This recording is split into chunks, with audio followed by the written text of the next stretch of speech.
Hello everyone, कैसे हैं आप सब लोग। होप कि बढ़िया होंगे। और हम पढ़ रहे हैं उत्तराखंड में हमारा जो है एक तरफ से चल रहा है उत्तराखंड की हिस्ट्री, जिसमें चंद वंश तक हमने पढ़ लिया था, और एक तरफ से चल रहा है हमारा जनजाति खत्म हो गई है, तो हमारा चल रहा है अभी उत्तराखंड की। मैंने जो है नया टॉपिक शुरू किया है, उत्तराखंड की पॉलिटी, है ना।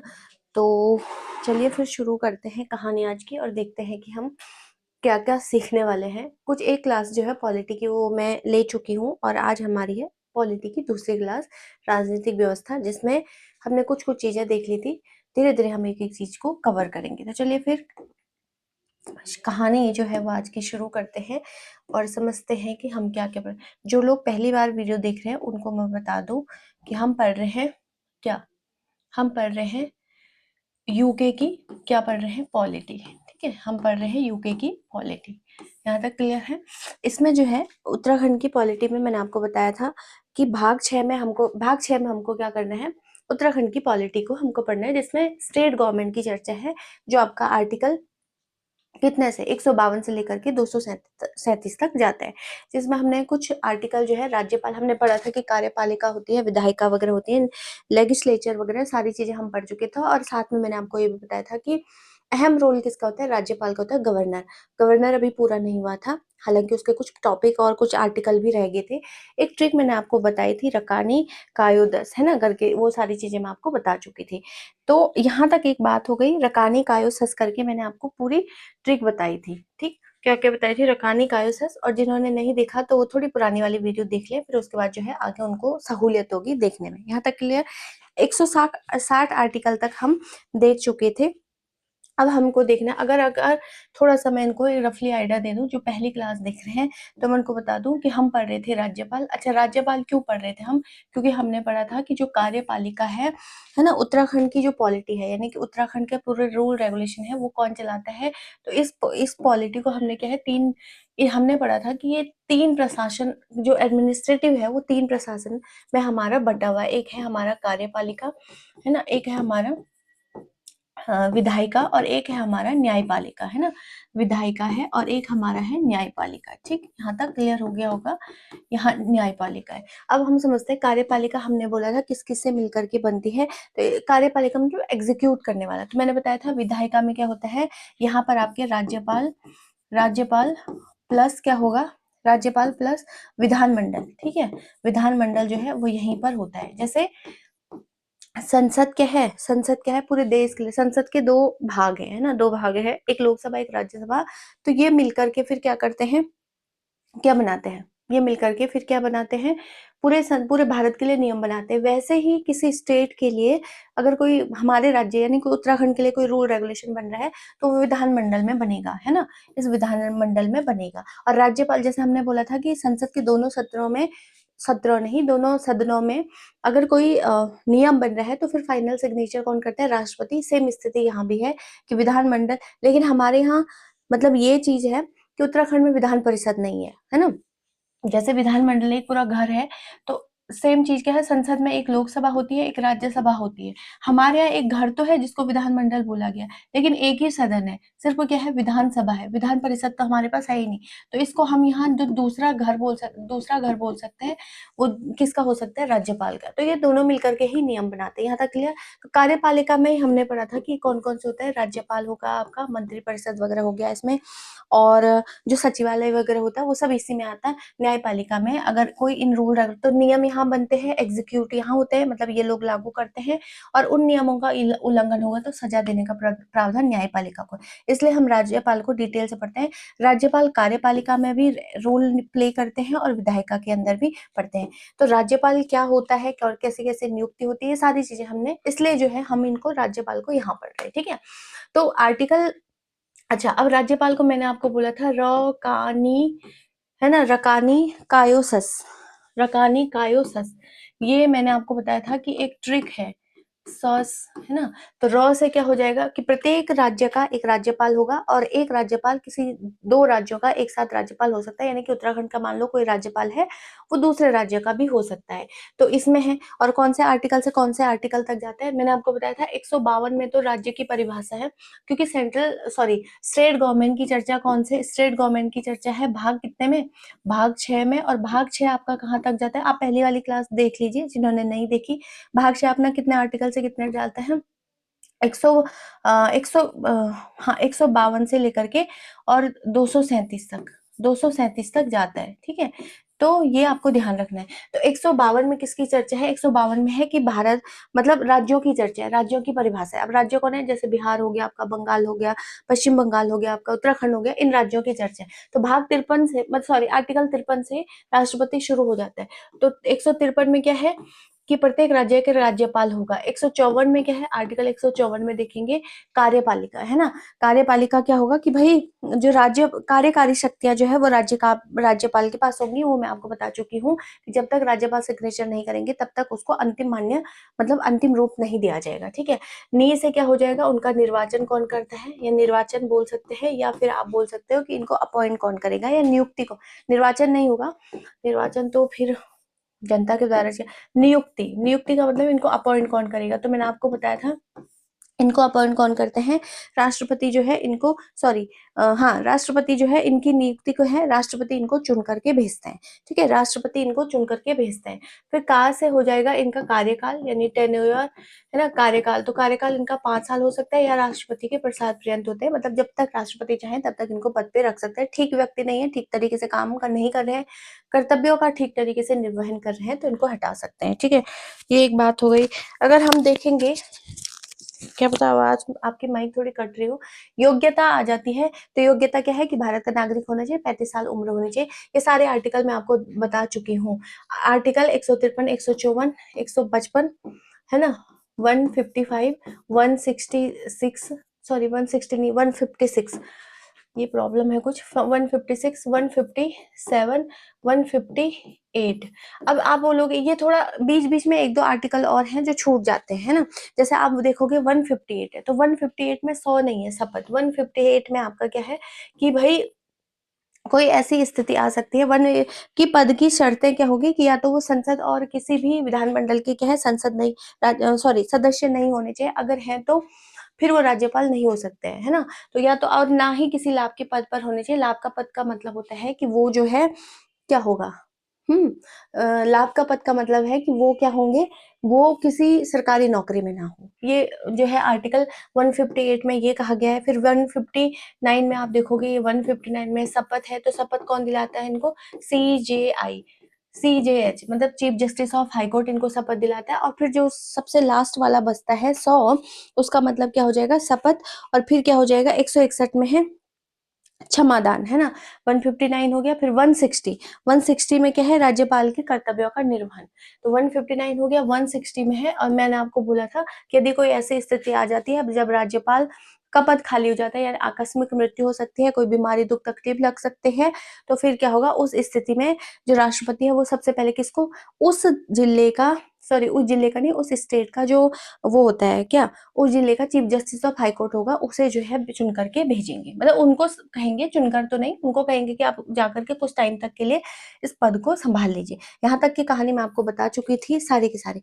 अब हमको पढ़ना है आर्टिकल 161, ठीक है, आर्टिकल 161 जिसमें है क्षमादान की शक्तियां, मतलब राष्ट्रपति के पास पावर है ना, पार्डन, क्षमादान बोल सकते हैं, क्षमादान, या फिर हो जाता है पार्डन, ठीक है, पार्डन। अब पार्डन क्या होता है इसको समझते हैं। पार्डन मतलब क्षमा करना। अब कौन कौन सी शक्तियां, अगर आपको सिंपल वे में समझना है, राज्यपाल, तो राज्यपाल के पास शक्तियां तो है, मतलब उतनी ही शक्तियां जितनी सेंट्रल में राष्ट्रपति के पास है, लेकिन बस एक ही शक्ति की दो शक्तियों इनके पास नहीं होती है। एक तो हो सकता है कि ये सजा को कम कर सकते हैं, बिल्कुल सजा को ये कम कर सकते हैं, और साथ में माफ नहीं कर सकते हैं, माफ नहीं कर सकते। और स्पेशली किसकी, फांसी की तो बिल्कुल भी नहीं, फांसी की सजा को माफ लेकिन राष्ट्रपति कर सकते हैं। और दूसरा जो सेना का जो न्याय होता है ना, सेना के जैसे कोर्ट मार्शल वगैरह होता है, सेना का अपना कोर्ट है, तो वो ये उसमें भी इनका कोई हस्तक्षेप नहीं होता है, बाकी पावर इनके पास है। अब समझते हैं क्या क्या हो सकती है, मतलब जैसे आप इनको डिटेल्स अगर आपको समझना है तो हम समझ सकते हैं। देखिए क्षमादान किस किस कंडीशन में हो सकता है, इसको समझते हैं। देखिए क्षमादान क्या है, सजा पूरी तरह खत्म कर देना, मतलब क्षमादान का मतलब होता है कि राज्यपाल पूरी तरह सजा खत्म कर देगा, ऐसे समझिए कि अपराध हुआ ही नहीं था, ऐसे कर सकते हैं ना। अब समझते हैं कि क्या क्या है, देखो कौन कौन से होता है। पहली क्षमादान शक्ति इनके पास होती है लघुकरण, ठीक है, लघुकरण जिसको कम्युटेशन भी बोलते हैं, लघुकरण होता है। लघुकरण कम्युटेशन अगर लिखना चाहेंगे, कम्युटेशन है ना, मुटेशन का मतलब होता है लघुकरण, लघु मतलब जैसे पता है आपको छोटा कर देना है ना, तो सजा का रूप बदलना या सजा का रूप बदलना या फिर मौत, या फिर क्या कर देना, मौत की सजा को उम्र कैद में बदलना। लघुकरण यही होगा कि भाई आपने क्या कर दिया है, सजा का रूप बदल देना। लघुकरण का ही मतलब क्या होता है, सजा का रूप बदलना है ना, का रूप बदलना। अब रूप बदलना क्या होगा, जैसे मान लो किसी को मौत की सजा हुई है ना, किसी को उम्र कैद, तो मौत की सजा हुई है तो उसको जो है वो कम करके उम्र कैद करा सकते हैं। मौत को क्या कर सकते हैं, भाई मौत ना दीजिए, इसको उम्र कैद, बात तो एक ही है ना। उम्र कैद का मतलब जब तक जिंदगी है तब तक उम्र कैद रहेगा, जेल में ही रहेगा। मौत, या मौत तो क्या होगा, मौत तो इमीडिएट हो जाएगी, उम्र कैद में लंबा टाइम लग जाएगा। एक ऐसी शक्ति भी इनके पास है। दूसरी पावर इनके पास क्या है, वो है परिहार की, परिहार जिसको रिमिशन कहा जाता है ना। परिहार में क्या होगा, रिमिशन, देखिए रिमिशन में क्या होगा, रिमिशन है ना, रिमिशन में क्या होगा कि अवधि कम करना, जैसे 10 साल की, इसमें रिमिशन में होगा अवधि कम करना, अवधि कम करना मतलब है ना, कम करना मतलब किसी को सजा हुई है 10 साल की, 10 ईयर की हुई है, तो ये कम करके उसको 5 साल की कर सकते हैं, है ना। तो ये क्या होगा, रिमिशन होगा, अवधि कम कर सकते हैं 5, लेकिन सजा का रूप वही होगा, है ना। अब सजा का रूप का क्या मतलब है, मान लीजिए किसी ने कोई अपराध किया, उसको सजा हुई 10 साल की, 10 साल में उसको हुई कठोर सजा। कठोर का मतलब है कि उसको जो है कोई ईटा मसाला इट्टी गिट्टी पिट्टी वाला कोई काम करना है, हैवी काम करना है, क्योंकि उसने कोई बड़ा क्राइम किया है। तो जेल में आपको ऐसे थोड़ी बैठने दिया जाएगा, कुछ ना कुछ काम पे आपको लगाया जाता है। आर्मी और जेल सेम है, मतलब बिल्कुल आपको बैठने दिया जाएगा। और साथ में क्या होगा, लिमिटेड खाना, 52-53 रुपए एक कैदी के आज के टाइम पे खर्चा आता है गवर्नमेंट का, है ना। तो फिक्स है उसको, उसको इतना क्या। बाकी तो ऐसे भी कैदी हैं, मतलब जो बड़े बड़े हैं उनके लिए तो जेलों में एसी लगा हुआ है, सोफे लगे, उतने महंगे सोफे किसी हमारे घरों में नहीं होंगे जितने उनके लिए। लेकिन जो नॉर्मल कैदी है, मतलब बेचारा जो फंस गया है, जिसको फंसा दिया गया है, उनकी स्थिति में अभी वर्तमान आपको बता रहे। तो ऐसा हो सकता है कि किसी को सजा हो रखी है कि उसने 10 साल तक ईटा गिट्टी ही उठाना है, कोई बिल्डिंग बना रही है, किसी पे चूना पोतना है, कुछ भी करना है, ऐसे करना है, तो 10 साल उसने यही करना है। सजा का रूप है, उसको पता चल जाएगा, उसको स्टार्टिंग में बता दीजिए भाई तुमने ये अपराध किया, तुमको ये सजा है। तो राज्यपाल चाहे तो ये अवधि कम कर सकते हैं कि भाई अगर मान लो राज्यपाल चाहते हैं तो वो 10 साल को घटा करके 5 साल करेंगे, लेकिन रूप वही रहेगा। रूप का मतलब ईटा गिट्टी उठाएगा 5 साल, लेकिन अवधि कम कर लेगा, ठीक है, रिमिशन। एक और होती है इसी में, अगर हम देखेंगे तीसरा, तीसरा क्या होता है इसमें, इसमें होता है विराम, है ना, विराम इनके पास ये पावर है। विराम मतलब होता है रेस्पिराइट, है ना, रेस्प रेस्पाइट, सॉरी गलत लिख दिया, रेस्पाइट होगा, रेस्पाइट, ठीक है। ये क्या होता है इसको समझते हैं, रेस्पाइट, रेस्पाइट क्या होगा कि विराम करना, सजा पे विराम लगा देना। मान लीजिए किसी व्यक्ति को, है ना, रेस्पाइट का होता है विशेष परिस्थिति में सजा रोकना। जैसे कोई महिला गर्भवती वगैरह है, या कोई कैदी जो है वो बीमार है, मेडिकल अनफिट है उसको, क्योंकि मरने से पहले भी, मतलब मरने मतलब फांसी देने से पहले भी चेकअप होता है। अगर वो बीमार वगैरह है तो हमारे यहाँ कहा जाता है कि बीमार असहाय को ही नहीं मारना चाहिए, इस टाइप से बोला जाता है। तो बिल्कुल स्वस्थ होना चाहिए, मेडिकली फिट होना चाहिए, तब जाकर के उसे फांसी दी जाती है। और यदि कोई महिला है ना, और वो गर्भवती है, तो भी इस केस में उसको थोड़ी टाइम के लिए उसकी सजा को माफ किया जाएगा। आपने देखा होगा 2007-8 का एक केस था, शबनम करके कोई नाम लड़की थी, है ना। तो उस पे भी बड़ा लंबा चौड़ा केस चला था कि उसने अपने पूरे परिवार को ही मरवा दिया था, है ना, अपने ही प्रेमी के साथ मिलकर के। और वो कर दिया था, क्या कहते हैं उसे, रात को, मतलब वो दोनों आसपास के ही गांव के थे, और फिर वो मिले, उनको एक दूसरे से प्यार प्रेम हो गया, और फिर घर वालों को पता चल गया, गांव वालों में, क्योंकि गांव गांव में तो छोटे छोटे गांव होते, पता चल जाता है। तो फिर क्या करा कि घर वाले उसे समझाते थे, वो समझ, अच्छा वो अपने गांव दोनों मतलब आसपास के सारे गांव में सबसे ज्यादा पढ़ी लिखी भी थी, एमए किया था उसने। 2008 की ये बात है कि बड़ा हाईलाइट हुआ था। अभी 2020 में कोविड के टाइम पे उसको फांसी दे दी गई, है ना। तो फिर क्या किया गया कि जब पता चला कि भाई इसने ऐसे ऐसे कर दिया है, उसके घर वाले ने मिलने मिलने से रोक दिया, उसको बिल्कुल बॉन्ड कर दिया, घर के अंदर रख दिया। तो उसने क्या कर दिया, फोन करा उसी को, अपने को प्रेमी को, कहा कि भाई क्या है, रात को आकर के सबकी कहानी ठिकाने लगा दो। तो वो रात को घुसा, उसने घर वर ऐसे मतलब ऐसी होगा कोई तो छत तोड़ करके, तो शायद मिट्टी विट्टी का ही बना होगा कुछ, या लकड़ी वकड़ी फट्टे लगा के बनाया होगा। तो घर तोड़ के रात को 1-1:30 बजे, और उसने खाने में ही सबसे पहले क्या कर दिया था, नींद वींद की दवाई दे दी पूरे घर वालों की। तो उसके मम्मी पापा थे, और उसके भैया भाभी, उनका छोटा एक 2 ढाई 3 साल का शायद बच्चा, और दादा दादी, घर में इतने सारे लोग, 7-8 लोग जो है, सबके सब उन्हें, वो आया रात को 1-1:30 बजे, मतलब छत तोड़ करके सबके गले काट दिए। उसके बाद वो चिल्लाई, उसने गांव वाले इकट्ठे हुए किए, तो सब पता चला, फिर छानबीन हुई। तो 2008 का केस था वो। जब उसको फांसी की बात आ गई कि भाई इसको फांसी देनी है ना, तो मेडिकली टेस्ट होता है, मेडिकली टेस्ट किया तो प्रेग्नेंट थी।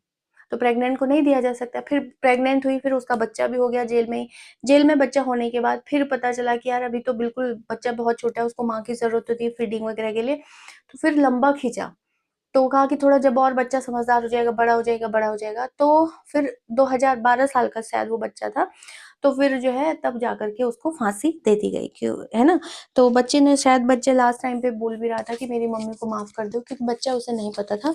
तो शायद उनका जो बच्चा था, वो किसी वकील जो केस लड़ रहा था, उसी ने अडॉप्ट कर लिया था उसे, है ना। काफी चर्चा में रहा ये मामला, किसी को अगर पता होगा आप लोगों को।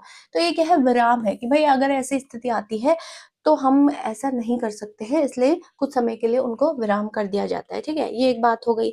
तो अब समझते हैं, अगर आप देखोगे तो सेम चीज है ये, जैसे राष्ट्रपति, है ना। अगर आप सेंट्रल गवर्नमेंट की बात करते हो, सेंट्रल गवर्नमेंट और ये स्टेट गवर्नमेंट की है, देखो दोनों के पास ही शक्तियां है ना, दोनों के पास ही शक्ति है। 61 क्यों लिखा मैंने यहाँ पे, 72 आएगा। तो दोनों के पास ही क्या है, शक्ति है। तो सेंट्रल गवर्नमेंट, राष्ट्रपति के पास क्या है, आर्टिकल 72 में राष्ट्रपति के पास क्या है, फांसी की सजा माफ नहीं कर सकते, रोक सकते हैं, बदल सकते हैं ना। फांसी की सजा है राष्ट्रपति के पास। और राष्ट्रपति तो पूरी तरीके से माफ कर सकता है, राष्ट्रपति तो फांसी भी रोक सकता है, पूरी तरह से माफ, है ना। आर्टिकल, अगर इंडियन पॉलिटी बताऊंगी वहां बताऊंगी, आर्टिकल 72 में। सेंट्रल गवर्नमेंट में जो राज्यपाल के पास जो पावर है ना, वो किस आर्टिकल में है, हम अभी अभी हम पढ़ ही रहे हैं, कौन से आर्टिकल में बताओ जल्दी से, 161 में। तो हमारे पास सेंट्रल गवर्नमेंट में क्योंकि सेम यही है, जो स्टेट में राष्ट्रपति का क्या है, जो राष्ट्रपति का रोल है, वही स्टेट गवर्नमेंट में, मतलब जो सेंटर में राष्ट्रपति का रोल है, वही स्टेट गवर्नमेंट का रोल है राज्य में। तो राज्यपाल है, लेकिन ये क्या करता सकते हैं, सजा माफ नहीं कर सकते हैं, लेकिन कम कर सकते हैं, है ना। कम कर सकते हैं, या फिर उसकी प्रकृति बदल सकते हैं, प्रकृति का मतलब उसका नेचर बदल सकते हैं, कम कर सकते हैं, बदल सकते हैं, ठीक है। कोर्ट मार्शल होता है सेना की अदालत। अब इन दोनों में क्या पावर है इन दोनों के पास, जैसे कोर्ट मार्शल हो गया, कोर्ट मार्शल किसे कहते हैं, मतलब सेना की एक अदालत है ना। सेना की भी अपनी एक अदालत होती है। तो इसमें इनका क्या रोल है, तो देखिए, सेना की अदालत जो होगी, कोर्ट मार्शल जो होगा, उसमें सजा माफ कर सकते हैं कौन, राष्ट्रपति। लेकिन इसमें राज्यपाल का कोई रोल ही नहीं होता है, उनको उनको जो है कोई शक्ति ही उनको नहीं दी गई है। और कानून का दायरा होता है, तो सेंट्रल गवर्नमेंट, तो मैंने आपको बता दिया, सेंट्रल गवर्नमेंट यानी कि केंद्र संघ तक होगा, और इनका राज्य में होता है राज्यपाल का, ठीक है। तो ये तो केंद्र पे काम करते हैं। यहाँ तक की कहानी आपको समझ आ गई होगी। अब यहाँ तक आपको कोई दुख दर्द नहीं होना चाहिए, ठीक है। अब एक समझता है, मतलब ऐसे समझिए कि राज्यपाल क्या है, दयालु तो है, लेकिन यमराज नहीं है कि बिल्कुल सजा ही माफ कर दे, उनके पास पावर ही नहीं है ना। ऐसे समझिए आप कि उनके पास क्या है, यमराज नहीं, यानी सजा तो कम कर सकते हैं पर बचा नहीं सकते हैं, है ना। फांसी का जो फैसला होता है, वो आखिरी फैसला जो है वो राष्ट्रपति ही लेते हैं, लेते ही आए हैं और हमेशा ही लेते आएंगे, है ना, क्योंकि उनके पास ज्यादा पावर है। अच्छा, होगी भी क्यों नहीं, क्योंकि वो सेंट्रल के हैं और ये तो स्टेट स्टेट की है। चलिए आगे देखते हैं फिर। अब आर्टिकल 61 हो गया, फांसी की मतलब माफ करना, उनके पास क्षमादान की शक्तियां। आर्टिकल 6, ओहो, यही तो दिक्कत है इसके साथ। आर्टिकल 62, आर्टिकल 62 देखते हैं कि आर्टिकल 62 में क्या है। इसको पता नहीं क्या दिक्कत है। आर्टिकल 62 में देखते हैं राज्य सरकार का दायरा, है ना, राज्य सरकार का दायरा, सरकार का दायरा यानी कि दायरा, ठीक है, दायरा ये क्या है, मतलब राज्य सरकार का दायरा क्या हो गया, एरिया ऑफ पावर बोल सकते हो आप उसको, इंग्लिश में अगर किसी को लिखना है एरिया ऑफ पावर, ठीक है, एरिया ऑफ पावर क्या होता है इसको समझते हैं। राज्य सरकार की अपनी एक पावर है, ठीक है, इसको समझते हैं शक्तियां। मतलब जैसे आप ऐसे समझिए कि राज्य सरकार की अपनी कोई लिमिटेशन है, कोई जैसे मान लीजिए कोई घर है, ये कोई घर है और उस घर के अंदर जो है राष्ट्रपति क्या कर सकता है, मतलब सरकार जो है राज्य सरकार उस घर के अंदर पेंट करा सकती है, डेंट करा सकती है, उसको उसमें कुछ बदलना है, नई चीजें ऐड करनी है, सब कुछ कर सकती है ना। लेकिन केंद्र के कुछ मामलों में मतलब अगर केंद्र जो है किसी राज्य के लिए कोई रूल रेगुलेशन बना रहा है तो ज्यादा पावर किसकी होगी, केंद्र की होगी, राज्य की बाद में सुनी जाएगी। ऐसे भी आप समझ सकते हो कि जैसे मान लीजिए कोई घर है ना, ये घर है, इस घर के अंदर ये राज्य है ये घर, और इस घर के अंदर बाहर जो गलियां होगी उस गलियां पर सेंटर और स्टेट दोनों का कब्जा है ना, दोनों कर सकते हैं। अब मान लीजिए उस गली पर काम करना है, उस गली को उसमें जो है स्ट्रीट लाइट लगानी है, उसको नए तरीके से रिनोवेट करना है, कुछ भी करना है, तो पावर किसके पास चली जाएगी, सेंट्रल गवर्नमेंट। उसमें राज्य ये नहीं कहेगा कि मेरे घर के बाहर की गली है तो आप क्यों कर रहे हैं इसमें, मेरे गली के बाहर, मतलब मेरे घर के बाहर की है तो जो है मैं, आप इसमें कोई हस्तक्षेप नहीं कर सकते हो। क्योंकि जहां पर सेंट्रल गवर्नमेंट और स्टेट गवर्नमेंट कोई ऐसे भी है, जैसे आपने देखा होगा कि समवर्ती सूची होती है, कॉन्करेंट लिस्ट है, उसमें कॉन्करेंट में क्या कहा गया, जैसे शिक्षा है, शिक्षा पर स्टेट गवर्नमेंट भी जो है वो रूल रेगुलेशन बना सकती है और सेंट्रल गवर्नमेंट भी रूल रेगुलेशन बना सकती है। लेकिन वहां राज्य सरकार की, वहां स्टेट गवर्नमेंट की पावर कम हो जाएगी अगर मान लीजिए सेंट्रल गवर्नमेंट ने कोई नया रूल निकाला है। तो स्टेट गवर्नमेंट ये नहीं कह सकता है कि भाई उत्तराखंड में स्टेट गवर्नमेंट की ज्यादा चलेगी क्योंकि मेरा राज्य है, नहीं, उसको सेंट्रल गवर्नमेंट के रूल को फॉलो करना पड़ेगा उन उन विषयों में। तो आप ऐसा भी इसको सीधा सीधा अगर एक लाइन में हम समझेंगे तो जितने भी मतलब समवर्ती सूची के अंदर जितने भी लिस्ट है ना, इन पे भी चर्चा करेंगे आगे। समवर्ती के अंदर जितनी भी लिस्ट हैं उन समवर्ती सूची पर कानून बनाने में दोनों के पास ही पावर है, लेकिन हमेशा सर्वोपरि होगा किसका, सेंट्रल गवर्नमेंट का, राज्य सरकार का बाद में होगा। राज्य सरकार हो सकता है कि सेंट्रल गवर्नमेंट कोई नियम बनाया होगा लेकिन राज्य सरकार उससे ज्यादा बेहतर बनाए, तो आपस में सलाह मशवरा करके राज्य सरकार का हो सकता है। लेकिन मान लो कि सेंट्रल गवर्नमेंट ने नियम बना दिया और वो कह रहे भाई मेरा जो रूल है वो अंतिम है, वो मान्य है, वही होगा उसमें, तो फिर पावर किसकी कम हो जाएगी। इसलिए आपका पावर जो है सिर्फ अपने ही घर तक है, यानी कि राज्य की पावर केवल राज्य तक ही है। जहां दोनों मिलकर के नियम बना रहे हैं वहां सेंट्रल गवर्नमेंट की ज्यादा हो जाएगी, आर्टिकल 62 बोलता है। आर्टिकल 63 देखते हैं, इसमें क्या कहा गया है। आर्टिकल 63 राज्यपाल को सलाह देने के लिए, है ना, तो जो राज्यपाल है उसको सलाह देने के लिए कौन होगा, सलाह देने के लिए एक मंत्री परिषद होगा, है ना, मंत्री परिषद होगा, मंत्री परिषद होगा। अब आप ऐसे मंत्री परिषद होगा, मंत्री परिषद का मतलब होता है काउंसिल ऑफ मिनिस्टर, है ना, काउंसिल ऑफ मिनिस्टर, ठीक है, मिनिस्टर, यानी कि अगर राज्यपाल अकेले सारी रूल रेगुलेशन डिसीजन थोड़ी ले सकते हैं, या कोई फैसला लेना है, या कोई नियम बदलना है, या कहीं कुछ करना है, कुछ नया काम कराना है, पुरानी चीजों में कहीं पर कोई तोड़फोड़ करके कुछ नई चीजें बनानी है, कहीं कोई मॉल हटाना है, कुछ करना है, कोई बाजार बनाना है, कोई दुनिया भर के काम होते हैं, तो अकेले राज्यपाल नहीं कर सकता। उसमें को सलाह लेने के लिए कि फिर क्या है, मंत्रिपरिषद होगा। मंत्रिपरिषद अलग अलग एरिया के पूरा उसको मतलब बताएंगे कि भाई इस हमारे एरिया में, इस एरिया में ऐसे चल रहा है, इस एरिया में ऐसे चल रहा है ना, तो आप ऐसे कर सकते हो, आप ऐसे कर सकते हो, इसमें बता सकते हैं कौन, मंत्रिपरिषद। तो इसलिए सलाह देने के लिए कौन होगा, मंत्रिपरिषद होगा। आर्टिकल 63 यही बोलता है कि भाई इसमें क्या होगा, मंत्रिपरिषद होगी और मुख्यमंत्री की अध्यक्षता। अब मंत्रिपरिषद तो होगी मंत्रिपरिषद में ये जो काउंसिल ऑफ मिनिस्टर है इनका एक ग्रुप है, ऐसे समझिए ये ग्रुप है, मंत्रियों का एक ग्रुप है। लेकिन इसमें जो उस समय अध्यक्षता कर रहे होंगे, मतलब जो लीडर है वो कौन होंगे, आपके मंत्री होंगे। जो अध्यक्षता है वो कौन कर रहे होंगे, मुख्यमंत्री, मतलब जो सीएम रहे, सही सीएम होंगे उस स्टेट के, वो भी साथ में होंगे। तो लीडर मतलब जो अध्यक्षता है वो कौन कर रहा है, सीएम कर रहे हैं, सलाह कौन दे रहे हैं, मंत्रिपरिषद। एक अलग अलग, भाई ऐसे ऐसे हो सकता है, इस तरीके से हो सकता है, राज्यपाल को। 163 देख लेते हैं, 162 पे आपको समझ आ गया। अब 164 देखते हैं कि आर्टिकल 164 क्या कहता है। वो तो कहेगा ठीक है, लेकिन पता नहीं इस बोर्ड को क्या दिक्कत है। 164 में समझते हैं मुख्यमंत्री और अन्य मंत्रियों की नियुक्ति। अब ये इंपॉर्टेंट हो जाता है, देखिए ये अच्छा लगता है मुझे ये आर्टिकल। मुख्यमंत्री एवं, है ना, मुख्यमंत्री एवं अन्य मंत्रियों की नियुक्ति, अन्य मंत्रियों की नियुक्ति, मंत्रियों की नियुक्ति, ये बड़ा अच्छा है। ठीक है, नियुक्ति कौन करता है, राज्यपाल करता है। ठीक है, समझिए, मुख्यमंत्री और अन्य मंत्रियों की नियुक्ति कौन करेगा, कौन करेगा।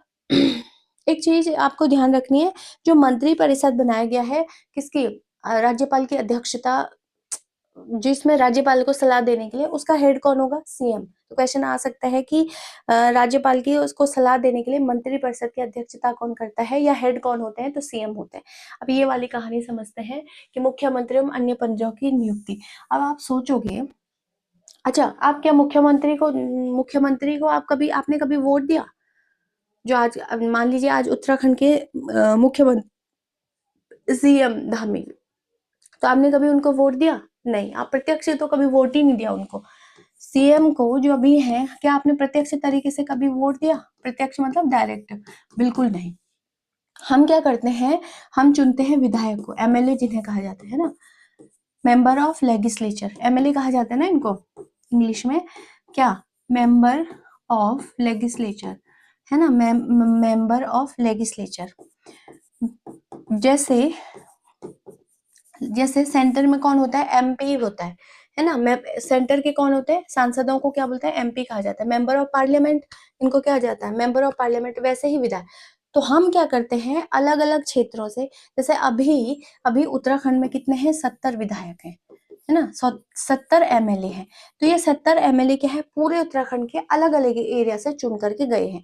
अब एक ही डिस्ट्रिक्ट में देखा, आपने देखा होगा कि आपके एरिया में कई विधानसभा क्षेत्र हैं, तो कहा कि आपके यहाँ जैसे चमोली में 3 हो गए, पौड़ी में 4 हो गए, ऐसे ऐसे अलग, कहीं 7 होंगे, कहीं 13 होंगे, कहीं 15 होंगे।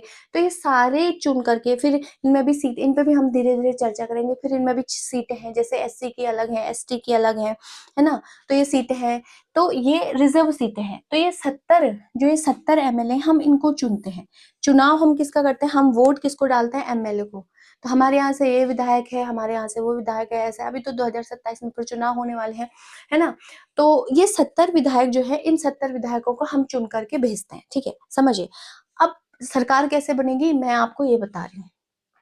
ठीक, सीएम कैसे चुन के आएगा, पहले इसको समझिए। ये 70 एमएलए जो है ना, इसको थोड़ा सा मैं, एक सेकेंड, हाँ। ये जो 70 एमएलए हैं, ऐसे समझिए, जो ये 70 एमएलए हैं, है ना, ये जो 70 एमएलए हैं, ये जो ऐसे ऐसे करके 70 एमएलए हैं, ये 70 एमएलए जब इनमें देखा जाता है, अच्छा कैसे पता चला किसकी सरकार बनी, इन 70 एमएलए में मान लीजिए ये जो है, ये रुखदास, ये बीजेपी के हैं, है ना। ये ऐसे और बना लेते हैं, ऐसे समझिए, ऐसे दुनिया भर के बना लेते हैं ना। ये जो रुखदास है, ये बीजेपी के हैं। ये सुखदास जो है, ये कांग्रेस के हैं। ठीक है, ये जैसे यूकेडी के हैं, ऐसे समझिए। फिर ये बीजेपी के हैं, फिर ये भी बीजेपी के हैं, ऐसे हो गया। फिर ये जो है कांग्रेस के हैं, ये भी कांग्रेस के हैं। ये जो है यूकेडी के हो गए, फिर ये भी बीजेपी के हो गए, फिर ये भी बीजेपी के हो गए, और फिर ये भी बीजेपी के हो गए। ठीक है, ऐसे हो गए। अब आप देखोगे, कोई बीजेपी से है, कोई बीजेपी को फॉलो कर रहा है, कोई कांग्रेस को फॉलो कर रहा है, अलग अलग विधायक है, अलग अलग जगह के। अब 70 विधायक जब चुन करके गए, मतलब वोटिंग हुई इनमें, फिर देखा कि सबसे ज्यादा वोट किस पार्टी को पड़े हैं, मतलब कितने एरिया से बीजेपी के ही लोग जीते हुए हैं। जैसे मान लो चमोली से, उत्तरकाशी से, देहरादून से, ऐसे ऐसे देखा। फिर काउंट करते हैं, देखिए जैसे 1 हो गया, फिर ये भी 2 बीजेपी का, फिर 3 बीजेपी का, फिर देखेंगे 4 बीजेपी का, 5 बीजेपी का, 6 बीजेपी का। तो जिस पार्टी के सबसे ज्यादा, है ना, जिस पार्टी के क्या हो गया, सबसे ज्यादा वोट मिल गए, जिस पार्टी के सबसे ज्यादा विधायक चुन करके जीते हैं, बहुमत मतलब जिसको बोलते हैं, बहुमत हुआ, वो पार्टी जीत गई। बाकी कभी कभी गठबंधन भी हो जाता है, मान लीजिए बीजेपी भी नहीं जीती, और आपका कांग्रेस भी नहीं जीती, दोनों गठबंधन कर लो आपस में, भाई हमारी कुछ सीटें हैं, थोड़ा तुमको दे देते हैं, एक बन जाएगा सीटें एक। अब जिसकी कम होगी वो बड़े वाले के साथ करोगे। मान लो कांग्रेस की आई, कांग्रेस ने इसके साथ गठबंधन करा, वो एक अलग कहानी है, उसको फिर और डिटेल से मैं आपको बताऊंगी। तो ये जो जो ये 6 जो बहुमत है, मतलब 6, अब ये सारे के सारे मंत्री, अब ठीक है भाई, उनको पता चल गया कि बीजेपी की पार्टी बहुमत जिसको मिला सरकार उसकी बन जाएगी। अब क्या होगा, राज्यपाल का रोल यहाँ शुरू होता है। अब समझिए, ये जब 70 में से आपको पता चल गया कि भाई कितने बीजेपी के जीते बहुमत में, यानी कि सरकार सिंपल सी बात है उनकी बनेगी, तो ये 70 के 70 जाते हैं किसके पास, राज्यपाल के पास। इन 70 में से खुद ही आपस में डिसाइड कर लेते हैं कि भाई हमको इसको जो है सीएम बनाना है, हमें इस व्यक्ति को सीएम बनाना है ना। तो सीएम बनाने के लिए राज्यपाल के गए भाई, और हम चुनाव जीत के आ गए हैं, देखिए, और हमारी पार्टी के इतने वोट मिले हैं, इसलिए हमारी पार्टी जीती है। हम डिसाइड कर रहे हैं कि हमारी पार्टी का ये आदमी, फलाना आदमी जो है वो सीएम बनना है, हम चाह रहे हैं कि ये सीएम बने। तो राष्ट्रपति फिर एक अपॉइंट लेटर देंगे, स्टैम्प वगैरह लगेगा, मोहर, और फिर उसको, तो अंतिम नियुक्ति, इसीलिए कहा गया है कि मुख्यमंत्री और अन्य मंत्रियों की नियुक्ति कौन करता है, राज्यपाल करते हैं। वहां तो राष्ट्रपति करेंगे, यहाँ राज्यपाल करते हैं। तो ये चुन करके फिर अपने लिए लीडर आते हैं। तो इसलिए मुख्यमंत्री का चुनाव हम नहीं करते हैं, मुख्यमंत्री का चुनाव हम करते हैं लेकिन अप्रत्यक्ष, हमने जिनको जिताया वो हमारे लिए चुन करके मुख्यमंत्री को ले आते हैं, है ना। ये एक बात हो गई। और राज्यपाल को कौन चुनता है, राष्ट्रपति। राज्यपाल का भी चुनाव आपने कभी सुना, राज्यपाल का चुनाव हो रहा है, राष्ट्रपति चुन करके ले आते हैं। तो यहाँ तक की कहानी अब आपको समझ आ गई होगी कि किस तरीके से इलेक्शन होता है ना। ये 70 सीटें कहाँ की है, कैसे हैं, ये भी मैं आपको बताऊंगी। एक बात हो गई। एक और है 165। 165 में राष्ट्रपति ही, राज्यपाल ही, एक तो ये बड़ी दिक्कत है इसके साथ। 165 में ठीक है, 165 में महाधिवक्ता की नियुक्ति, राज्य के महाधिवक्ता की नियुक्ति भी यही करते हैं, राज्य के महाधिवक्ता। मैं 1 मिनट, महाधिवक्ता की नियुक्ति, वीडियो थोड़ी लंबी की नियुक्ति है ना, महाधिवक्ता। देखो मैं कितने मिनट हो गए, 31 मिनट तो हो ही गए हैं, क्या करें, महाधिवक्ता पढ़ लें। चलो महाधिवक्ता को मैं आपको बता देती हूँ, फिर राज्यपाल के और पावर हम बाद में पढ़ेंगे, है ना। तो चलिए, अब महाधिवक्ता शब्द आया, इसको समझिए पहले। महाधिवक्ता का, देखिए, इसको आप ऐसे समझ सकते हैं, महाधिवक्ता का मतलब होता है एडवोकेट जनरल। अब आप बोलोगे तू तो इंग्लिश में बता रही है, ठीक है, अभी हिंदी में बता देती हूँ, ठीक है। जनरल, एडवोकेट जनरल, आप समझिए, मतलब ये एक तरीके से सरकारी वकील है, सरकारी क्या है, वकील है ये, और ये सरकारी वकील है। अब ये होता है, महाधिवक्ता होता है सेंट्रल, मतलब स्टेट में महाधिवक्ता होगा, सेंट्रल गवर्नमेंट में इनको कहा जाता है अटॉर्नी जनरल, ठीक है, अटॉर्नी जनरल। क्या कहा जाता है, अटॉर्नी जनरल। ये महान्यायवादी, इंग्लिश में देखेंगे तो महान्यायवादी। ये आर्टिकल बहुत बहुत बार क्वेश्चन आया हुआ है, तो इसको ध्यान रखना, भूलना मत, ठीक है। 165। अब समझते हैं ये क्या काम, ये भी एक तरीके से सरकारी वकील है।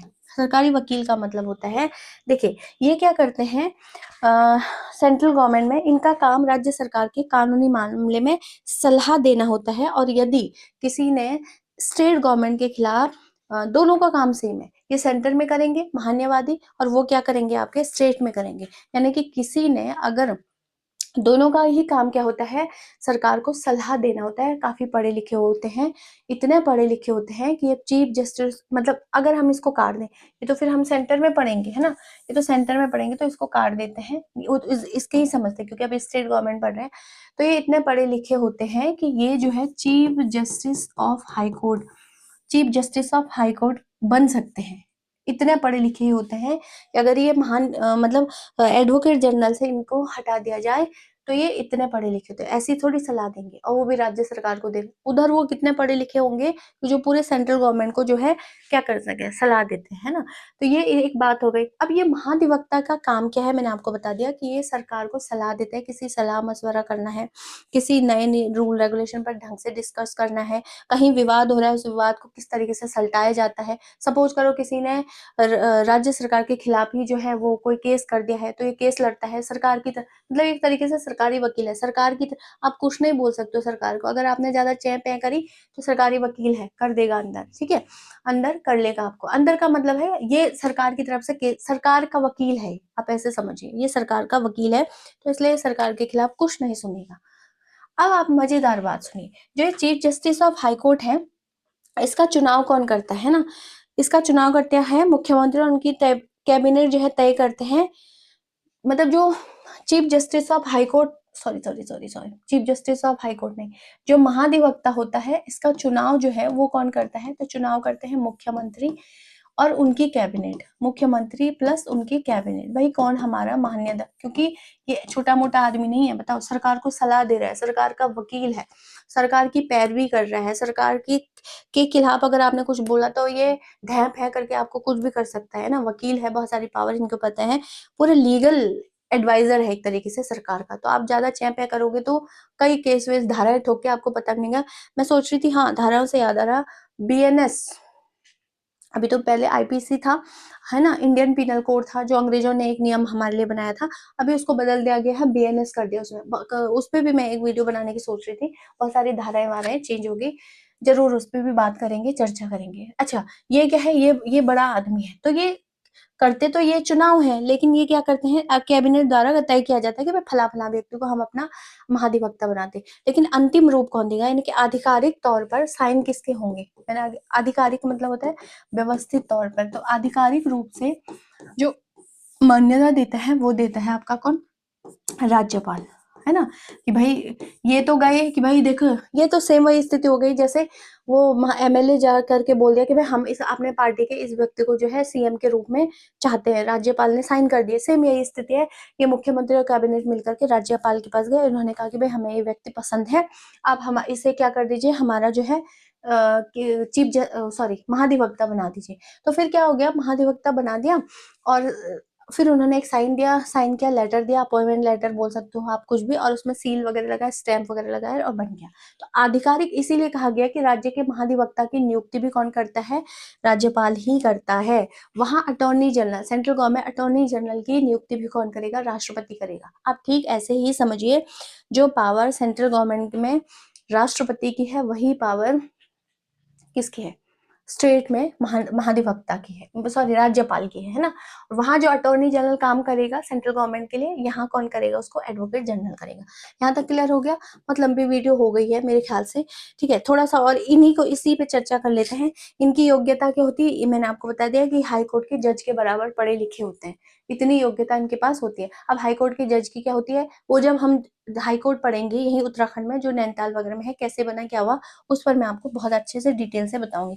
नौकरी क्या होती है, ये मजेदार चीज है ना, नौकरी, तो इनकी नौकरी जो है ना वो फिक्स नहीं है। फिक्स का मतलब वैसे तो 5 साल है, वैसे तो इन मतलब फिक्स ही नहीं है, 5 साल 6 साल 7 साल, है ना, फिक्स नहीं है आपके। और दूसरा क्या है कि अगर सरकार बदलती है तो ये भी खुद इस्तीफा दे देते हैं, क्योंकि ये जिस सरकार के लिए काम कर रहे थे अभी वही सरकार नहीं है ना, उस सरकार ने क्या क्या कैसे रूल रेगुलेशन बनाए, क्या नियम बनाए, कहाँ कितना पैसा लगा नहीं लगा, कहाँ कहाँ घोटाला हुआ क्या हुआ, सब वकील को पता है।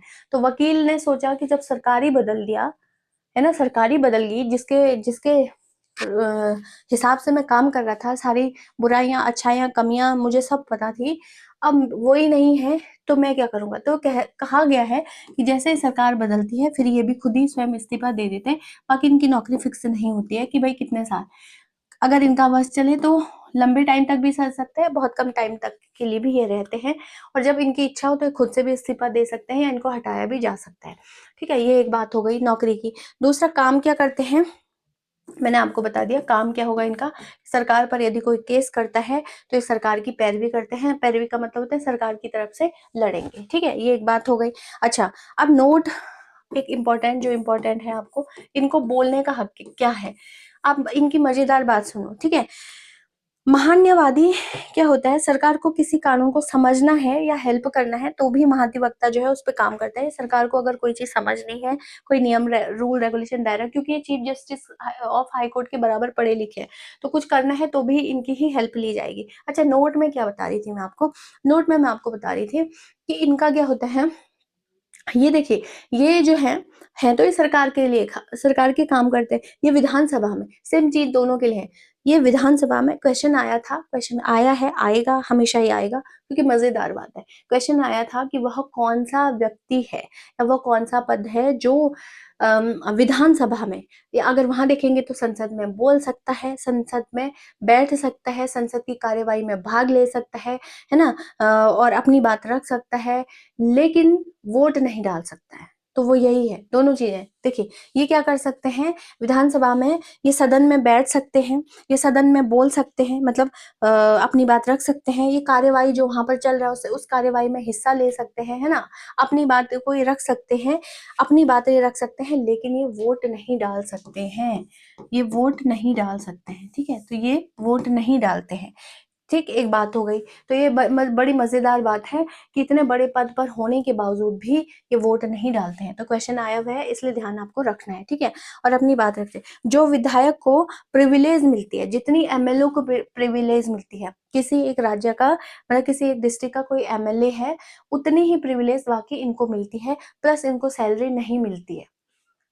ठीक है, आप सोचोगे इनको सैलरी नहीं मिलती है, ये क्या बात होगी। हाँ, इनको सैलरी नहीं मिलती है, इनको सैलरी नहीं मिलती है। सैलरी क्यों नहीं मिलती है कि ये कहते हैं कि भाई सरकार के लिए तुम क्योंकि बाकी प्रिविलेज तो मिल ही रहे हैं, और ये कह रहे हैं कि भाई अब बाकी प्रिविलेज मिल रहे हैं तो बाकी चीजें कैसे चलेगी, कैसे काम होगा।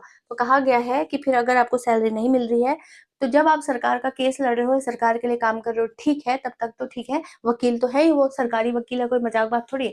तो कहा गया कि अगर कोई प्राइवेट केस आता है और आप लड़ना चाहते हो, तो आप बिल्कुल उस केस प्राइवेट केस लड़िए, वहां से अपना पैसा कमाइए, बाकी प्रिविलेज तो सरकार के द्वारा आपको दिया ही जा रहा है ना। तो इनको जो है प्रिविलेज पूरा मिल जाता है जितना एमएलए को मिलता है, बस सैलरी नहीं इनको मिलती है। सैलरी के लिए इनको कहा गया कि आप प्राइवेट प्रैक्टिस कर सकते हो। प्रैक्टिस का मतलब होता है आपने केस लड़ सकते हो, कोई केस आता है बिल्कुल ले लीजिए, उस केस को लड़िए, उस केस के से हियरिंग लगाए, जितना पैसा बनता है उतना आप बना लीजिए। तो ये व्यक्ति वो है, सैलरी भी इनको नहीं मिलती है। ठीक है, अब अच्छा, यहाँ तक तो आपको विधायक समझ आ गया होगा, क्योंकि हमने एक पॉइंट इसमें पढ़ा था कि विधायक की नियुक्ति भी कौन करता है, सॉरी महाधिवक्ता की नियुक्ति भी कौन करता है, राज्यपाल करता है। ठीक है, अभी राज्यपाल के कार्य खत्म नहीं हुए, क्योंकि वाइस चांसलर, ये चांसलर भी हैं, ये जो है अभी राज्य निर्वाचन आयोग की भी नियुक्ति करते हैं, ये आपका जो है लोक सेवा आयोग जो एसपीएससी होता है, उसके भी काम करते हैं। बहुत सारी अभी इनकी रह जाती हैं, है ना। तो एक और वीडियो नहीं, मुझे लगता है कि इसमें बनेगी, और फिर उसके बाद जो है हमारा राज्यपाल खत्म हो जाएंगे। तो होप कि यहाँ तक की कहानी आपको समझ आ गई होगी, राज्यपाल की पूरी शक्तियां कैसे कैसे काम करते हैं। आर्टिकल भी आपको साथ में याद रखने हैं, तभी काम बनेगा, है ना। डिटेल से मैं आपको इसलिए समझा रही हूँ क्योंकि बिल्कुल जो बिगनर है, स्टूडेंट अभी अभी जो है ग्रेजुएशन और इंटर करके जंप कर रहे हैं इसकी तरफ को, है ना, कंपटीशन की तरफ से, तो उनको कोई दिक्कत परेशानी ना हो। बाकी जो मतलब काफ़ी टाइम से प्रिपरेशन कर रहे हैं उनके लिए भी मुझे नहीं लगता है कि हेल्पफुल नहीं होगा। बिल्कुल ईजी लैंग्वेज में मैंने समझाने की कोशिश करी है, और होप कि आपको वीडियो पसंद आई होगी। अगर आपको पसंद आई तो आप चैनल को लाइक शेयर सब्सक्राइब कर सकते हैं, साथ में आप कमेंट भी कर सकते हैं। और चलिए फिर मिलते हैं एक और नई वीडियो के साथ, तब तक के लिए जय हिंद, जय भारत, जय उत्तराखंड। राज्यपाल का सिलसिला अभी जारी रहेगा, एक शायद एक और वीडियो बनेगी, तब हम कर रहे तब राज्यपाल की पूरी शक्तियाँ वगैरह खत्म होंगी, है ना। तो चलिए फिर मिलते हैं नेक्स्ट वीडियो में।